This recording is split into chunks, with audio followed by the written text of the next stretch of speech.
Gadis yang sedang mabuk ini melihat nomor kamar yang salah.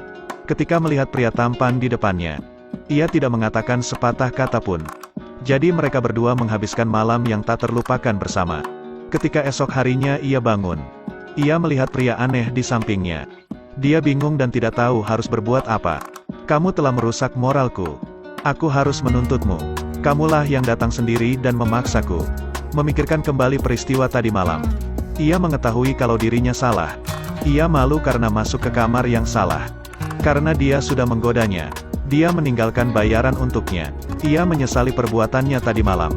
Jumlah uang ini dianggap sebagai bonus yang menarik. Ini membuat pria kaya itu kebingungan. Tapi yang tidak diduga adalah hari berikutnya ketika dia datang untuk bekerja di perusahaan. Dia bertemu kembali dengannya. Dia adalah aset investor terbesar di perusahaan. Kali ini benar-benar bingung. Karena dia terlalu pemalu. Dia harus mencari alasan untuk pergi. Tidak berharap bertemu dengan seorang gadis dengan hati yang jahat. Belum meminta maaf. Dia sudah mendapat tamparan di wajahnya.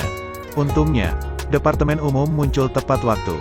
Bukankah semua karyawan perusahaan Van Tandingin? Katakan padanya untuk menunda pertemuannya. Rekan kerja tidak berani melakukan kejahatan umum. Jadi dia harus pergi. Kini bos juga sudah melihat hubungan keduanya tidak normal.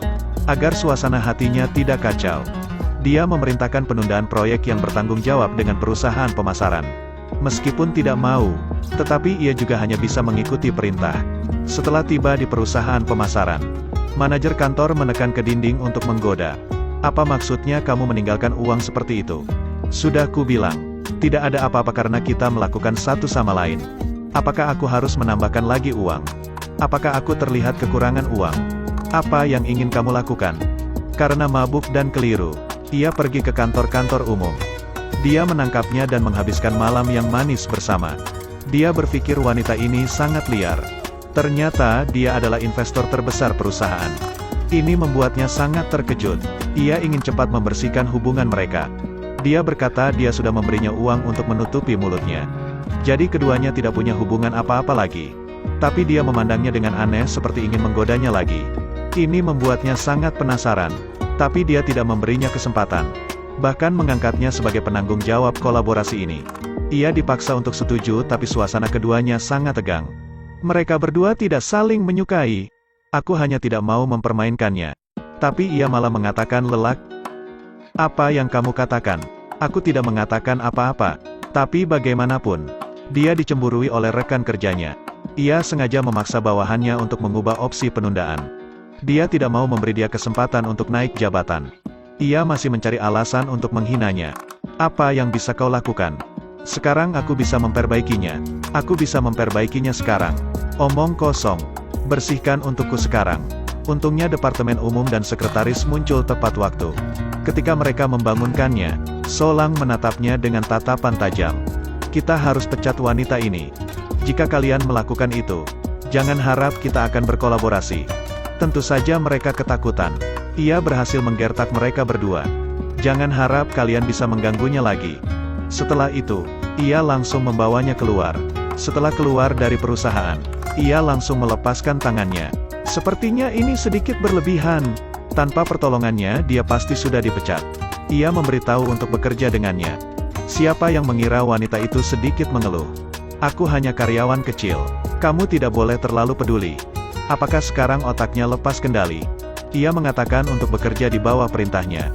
Tiba-tiba sekretaris datang dan mengonfirmasi kepentingan keduanya. Ketika keduanya sedang berbicara, ia mencari alasan untuk pergi. Tanpa diduga ia melihat karyawannya sedang dilecehkan ketika dalam perjalanan pulang. Ia langsung menghampiri pemabuk itu dan langsung menjatuhkannya. Kali ini ia telah menyelamatkannya kembali. Setelah itu ia membawanya ke tempat aman.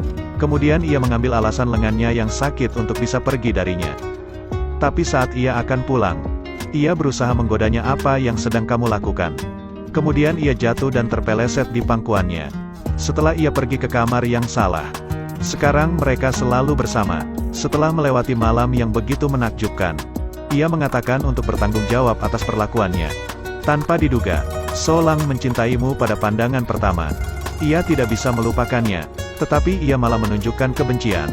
Ia hanya ingin menutupi hubungan mereka berdua. Akan tetapi ia tidak mau melakukan itu.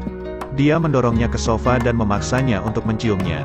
Kenapa kamu menjadi seperti itu? Ternyata kamu pria yang kasar. Aku menyukaimu. Benarkah itu? Tapi dia merasa dilecehkan dan pergi sambil menangis. Meskipun itu menyakitkan, ia hanya bisa minum alkohol untuk melupakan kesedihan. Keesokan harinya, setelah ia pergi ke perusahaan, ia bekerja sama dengan bawahan untuk menyalin opsi penundaan. Apa yang kamu lihat? Cepat keluarkan aku dari sini.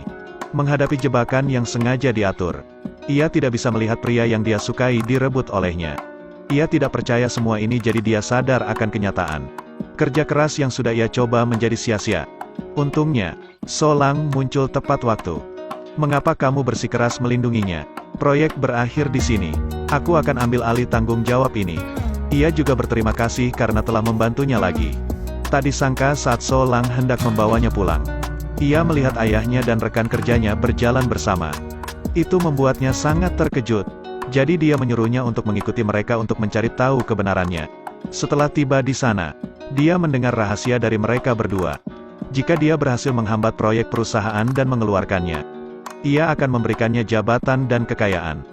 Jadi sekarang kamu jangan lagi datang untuk mengganggu hidupku. Setelah mengetahui kejahatannya, ia sama sekali tidak bisa sabar lagi. Keesokan paginya, dia datang untuk mencari wanita itu. Ia langsung memberinya sebuah tamparan. Aku sudah mengetahui semua kebusukanmu.